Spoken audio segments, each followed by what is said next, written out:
Assalamu alaikum. In my first video, I talk about setting goals and target for motivating yourself to get healthy for your long-term health. Uh, but as people try to set goals, they face some challenges to be successful in those goals.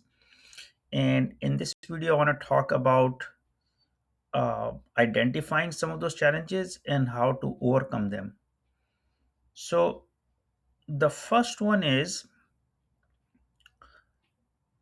most of these long term health goals are, are really require lifestyle change. They are not something that you you can continue living as is and just add one thing to it. For example, everything else exactly remain the same and you start trying to run or start lifting weights or any of those individual activities are very difficult to maintain long term.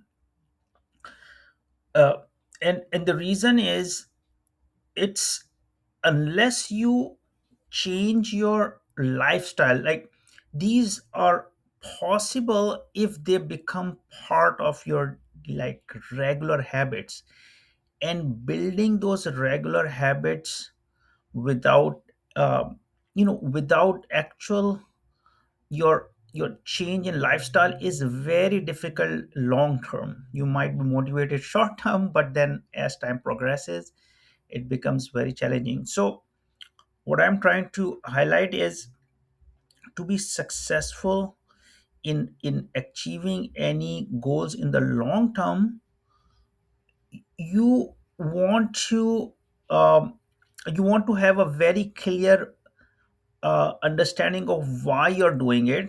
Okay. And secondly, you want to become the person that value health. And so your your mindset, your lifestyle changes so that when, for example, when people think about you, they say, no, this person really cares about their health, and that's why they are doing this thing. Okay. So that's a very different way of thinking about it. And so if you want to be, in the long term health, achieving long term health, you have to convince yourself that this is really important, this is very high priority. And to achieve that high priority, I'm gonna make, become somebody who value health, and one of those things will be these goals. Okay. That mindset, that change in your lifestyle and in your identity, they call it. um, you know example is, for example, if you for example, somebody has a goal of doing running 10K or a marathon. Actually, the goal is not that to become a marathon, doing the marathon, it's to become a runner. Okay. The runner, that's the main thing, that people think, oh, you are a runner. Okay. So that's the thing, then you can run marathon. Okay. So that's the change in what you are or what you want to become. Okay. So that's one thing. The second thing I want to talk about is, uh, just to set goals, people find it challenging because they may had experiences in previously where they set goals that they didn't, be able to make those goals, so they feel bad about it. Okay.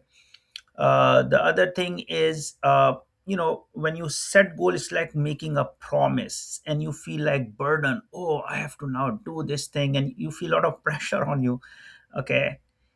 And because of those reasons, your previous experience or this hesitancy of this burden, people don't even set goals at all. Right.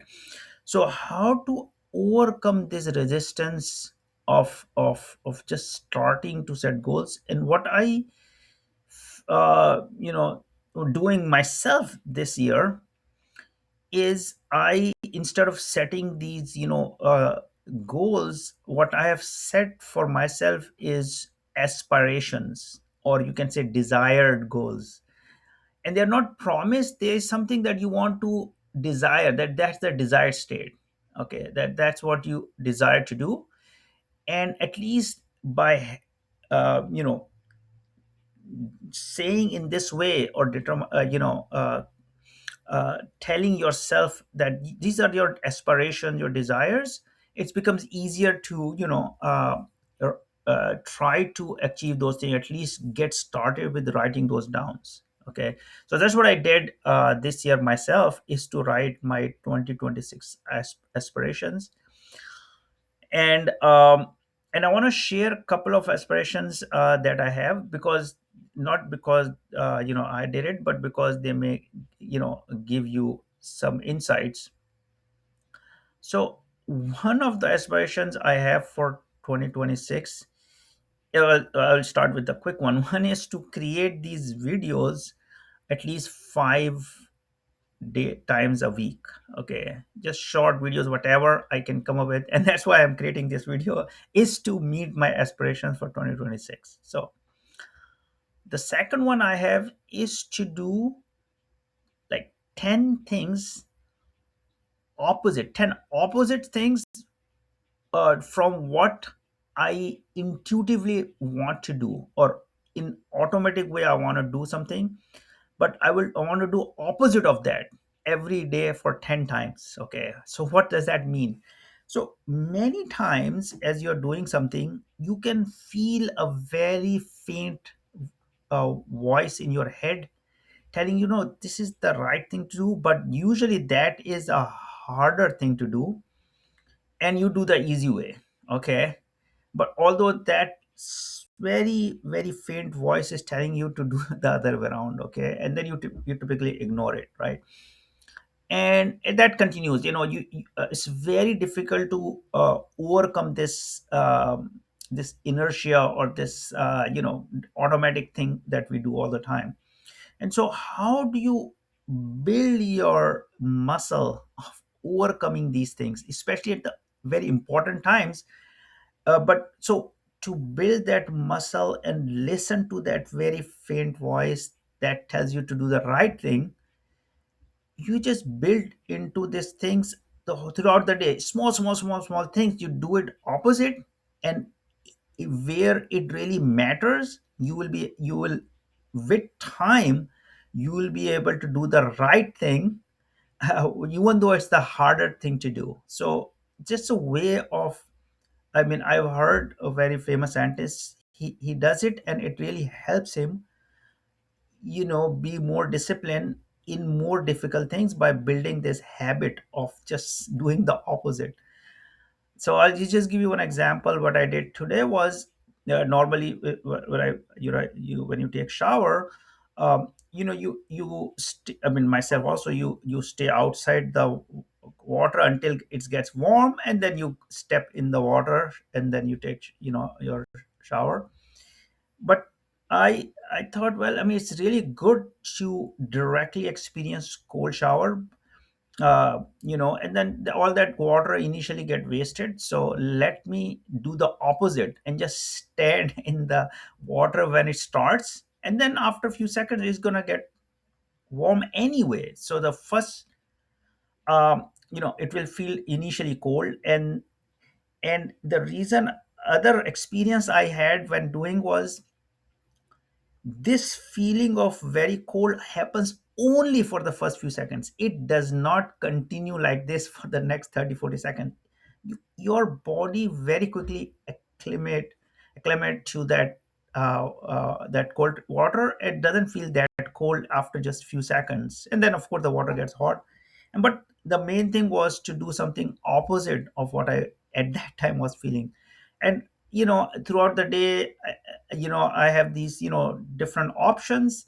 And it came to my, oh, this is what I like want to do, but there is something saying, no, you should do something else, which is kind of harder, and then I do that thing. So these were, I have few other aspirations, but I wrote down my aspirations instead of goals.